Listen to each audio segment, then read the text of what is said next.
I've been secretly cleaning up after my roommate for 8 months, and when I finally stopped, he did this. Jake and I have been roommates since January, and I thought we had a good system. I work double shifts at the hospital and part-time at a coffee shop, but I've always been a neat freak, so I didn't mind tidying up our shared spaces. He seemed grateful and would always say, thanks, when he noticed I'd done the dishes or vacuumed. I figured he was just busy with his online gaming streams and would pitch in more when he had time.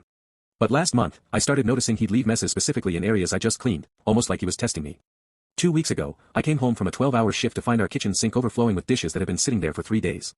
The smell hit me as soon as I opened the door. When I went to Jake's room to ask him to help, I found his door cracked open and saw a plate of moldy mac and cheese shoved under his bed, along with at least 6 other dirty dishes. He'd been hiding his mess rather than walking 10 feet to the kitchen. I stood there, staring at this grown man's secret food graveyard, and something inside me snapped. That's when I decided to stop cleaning entirely. I wanted to see how long it would take him to notice that the cleaning fairy wasn't magically making everything pristine anymore. Day 1, he didn't notice. Day 3, he started leaving passive-aggressive notes about someone not doing their share. Day 7, he texted me asking if I was okay because the apartment was getting pretty gross. I just replied, yeah, I'm fine, and watched him slowly realize he'd been living like a slob for months. By day 10, our apartment looked like a disaster zone. There were fruit flies in the kitchen, the bathroom was horrifying, and the living room had pizza boxes stacked like a fort. Jake finally cornered me yesterday, demanding to know why I'd suddenly become a slob.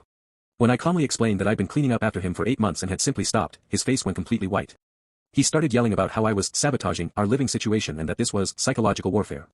But here's where it gets insane. Instead of apologizing or offering to help clean, Jake called our landlord this morning claiming I was having a mental breakdown and was hoarding trash in the apartment. He actually tried to get me evicted by flipping the script and making me seem like the problem.